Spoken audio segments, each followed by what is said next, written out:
दोस्तों, क्या आपने कभी किसी पुरानी इमारत, किसी खाली सड़क या किसी सुनसान जगह पर एक अजीब सी बेचैनी महसूस की है? जैसे कोई आपको देख रहा हो, जैसे हवा अचानक से भारी हो गई हो, जैसे उस जगह में कोई बात, कोई कहानी छुप रखी हो। आज की इस वीडियो में हम एक ऐसे सवाल का जवाब खोजेंगे जिसने सदियों से वैज्ञानिकों को उलझाया रखा है। क्यों कुछ जगह हमें हॉन्टेड महसूस होती है? इस वीडियो को अंत तक जरूर देखिएगा, क्योंकि आज हम सिर्फ डर की बात नहीं करेंगे, बल्कि उस डर के पीछे के राज, साइंटिफिक एक्सप्लेनेशंस और साइकोलॉजिकल ट्रिक्स को भी समझने की कोशिश करेंगे जो हमारा माइंड हमारे ऊपर खेलता है कोई भी प्लेस को हॉन्टेड फील कराने से पहले। तो चलिए इस अंधेरे और रोशनी की दुनिया के बीच की दुनिया में कदम रखते हैं और शुरू करते हैं आज का ये वीडियो। पहला पार्ट, द ह्यूमन माइंड। डर का पहला घर यानी कि हमारा दिमाग। सबसे पहला रीजन जो किसी जगह को हमें हॉन्टेड फील कराता है वो कोई भूत या आत्मा की शक्ति नहीं होती है, वो होता है हमारा दिमाग। हमारा माइंड एक सर्वाइवल मशीन है। जहां उसके पास इंफॉर्मेशन की क्लैरिटी कम होती है वहां वो चीजें इमेजिन करने लगता है ताकि मिसिंग इंफॉर्मेशन को वो पूरा कर सके। अंधेरा हमारे दिमाग को ये सिग्नल देता है कि आगे डेंजर हो सकता है। ये एवोल्यूशन की वजह से हमारे ब्रेन ने डेवलप किया था और इसे हम डार्कनेस इफेक्ट कहते हैं। आप कभी भी अंधेरे में अगर लंबे समय तक खड़े रहेंगे तो आपको एक छोटी सी परछाई का भी हिलना आपको एक इंसान के चलने जैसा लगेगा। डिम लाइट यानी कम रोशनी में हमारा दिमाग डिटेल्स फिल करने की कोशिश करने लगता है और वहीं से हमें हॉन्टिंग्स या पैरानॉर्मल जैसी फीलिंग आने लगती है। दूसरा, ओवर साइलेंस। कंप्लीट साइलेंस में दिमाग हाइपर एक्टिव या हाइपर अलर्ट मोड में चला जाता है। कहते हैं ना, तूफान के पहले की शांति।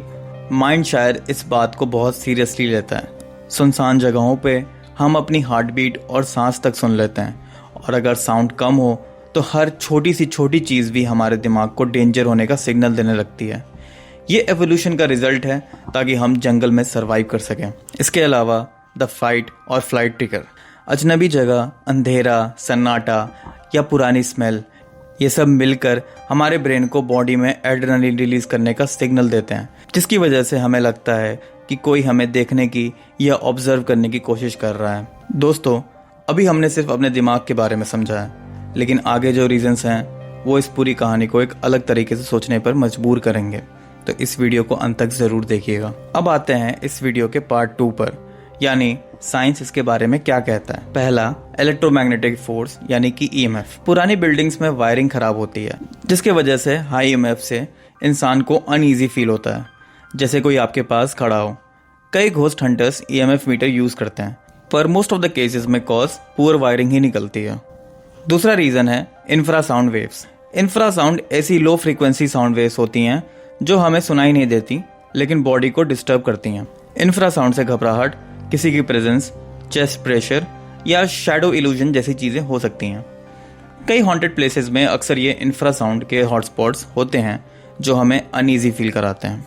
और तीसरा है कोल्ड स्पॉट्स। कुछ लोग ठंडी हवा को सुपरनैचुरल मान लेते हैं, लेकिन hidden air channels, underground air flow और ह्यूमिडिटी कोल्ड पॉकेट्स बनाते हैं जहां आपको ठंड लगने लगती है और माइंड इसे हॉन्टिंग मानने लगता है। इसके अलावा कई केसेस में देखा गया है कि टॉक्सिक मोल्ड और फंगस भी इसके रीजंस हो सकते हैं। कुछ फंगस का हेलुसिनेटिंग इफेक्ट होता है हमारे बॉडी पर। ये मोस्टली ऐसे कंडीशंस में रहते हैं जहां पे डार्क और ह्यूमिडिटी मैक्सिमम हो, और पुराने वॉल्स इसके लिए बहुत अच्छी जगह माने जाते हैं। तो ये मोस्टली पुराने वॉल्स पर रहते हैं, इसलिए वहां जाते ही आपका दिमाग गलत सिग्नल दे सकता है। हमारे देश में कहानियों का बहुत डीप इन्फ्लुएंस है। बचपन से ही हम सुनते आए हैं, इस कमरे में पहले कुछ हुआ था, इस पेड़ के नीचे रात को कोई नहीं रुकता और इस जगह से रूह गुजरी है, वगैरह वगैरह। इन कहानियों की वजह से हमारी इमेजिनेशन वही चीज़ें ढूंढने लगती हैं जब हम वहाँ जाते हैं। अब दोस्तों, जो आगे आने वाला है वो इस पूरे वीडियो का सबसे इंटरेस्टिंग पार्ट है, यानी रियल स्टोरीज। इसलिए वीडियो को एंड तक ज़रूर देखिए, क्योंकि ये स्टोरीज आपकी सोच को जरूर क्वेश्चन करेंगी। पहली स्टोरी जो मैं आपको सुनाने जा रहा हूँ वो है पुरानी हवेली का फुटस्टेप मिस्ट्री।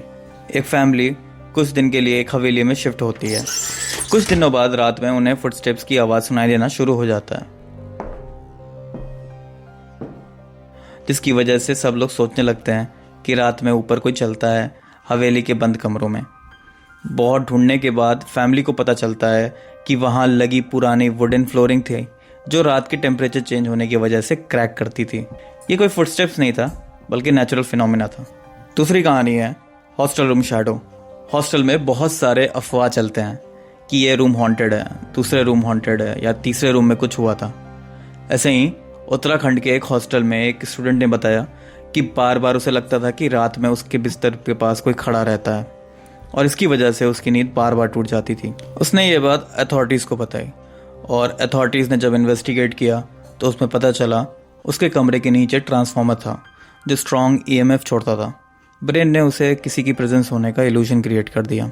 आज हमारा विज्ञान है जो ये कई सारे आंसर्स दे पा रहा है, लेकिन पुराने समय में ये विज्ञान इतना विकसित नहीं था। तो आइए समझते हैं कि हमारे पूर्वजों ने इस चीज़ के बारे में क्या सोच रखा था। साइंस अपनी जगह है, लेकिन हर चीज़ साइंस से एक्सप्लेन नहीं होती है। कुछ चीज़ों को समझने के लिए हमारे साइकोलॉजी को भी समझना होगा और कैसे पुरानी मान्यताएं हमारे साइकोलॉजी को अफेक्ट करती हैं और उन्हें शेप देती हैं। जब कोई इंसान किसी जगह पर इंटेंस इमोशन एक्सपीरियंस करता है, चाहे वो दर्द हो, प्यार हो, गुस्सा हो या रिग्रेट, तो उस मोमेंट की एनर्जी और मेमोरी उस जगह में बस जाती है। विज्ञान इसे इमोशनल रेसिड्यू इफेक्ट कहता है। यानी इंसान तो चला जाता है पर उसका दर्द, उसका स्ट्रेस, उसका गिल्ट वो हवा में एक इमोशनल फिंगरप्रिंट छोड़ देता है। और जब कोई इंसान वहाँ जाकर रहता है तो उसे वो लेफ्ट ओवर एनर्जी यानी उस फिंगरप्रिंट को कॉन्शियसली नहीं बट सबकॉन्शियसली महसूस ज़रूर होने लगती है। बहुत हद तक ये थर्मोडायनेमिक्स के नियम यानी कि energy can neither be created nor be destroyed, it can only be transferred from one source to another, इससे मिलता जुलता लगता है। इसलिए कुछ रूम्स में बिना वजह एंजाइटी होने लगती है और कुछ कॉरिडोर्स में बिना वजह सैडनेस फील होती है। और क्यों कुछ एम्प्टी जेल्स या ऐसे हाउसेस जहाँ बहुत दर्द रहा होगा वहाँ लगता है कि कोई हमें देख रहा है, कोई हमसे मदद मांगने की कोशिश कर रहा है, क्योंकि ये सारी जगहें किसी और की इमोशन फिंगरप्रिंट को कैरी कर रही होती हैं। आपने खुद नोटिस किया होगा हॉस्पिटल का एक पार्टिकुलर वार्ड थोड़ा हैवी फील होता है और कुछ पुराने हॉस्टल बिल्डिंग्स में भी एक अजीब सी सैडनेस होती है। एक ऐसा घर जिसमें बहुत फाइट्स होती थी, वहाँ जाते ही मूड डाउन हो जाता है। ये सब पैरानॉर्मल नहीं है, इसके पीछे साइंस होता है और कभी कभी ये इमोशनल रेसिड्यू इतना स्ट्रॉन्ग हो जाता है कि लोग इसे हॉन्टिंग समझने लगते हैं। आप चाहे साइंस में बिलीव करो या स्पिरिचुअलिटी में, एक बात कॉमन है, जितना स्ट्रॉन्ग इमोशंस उतना स्ट्रॉन्ग एनर्जी, और जितनी स्ट्रॉन्ग एनर्जी उतना ही स्ट्रॉन्ग होगा उसका इफेक्ट। दोस्तों, अब हम इस पूरी वीडियो के फाइनल सेगमेंट में हैं। अगर आप यहाँ तक देख चुके हो तो इसका मतलब आपको ये वीडियो पसंद आई है।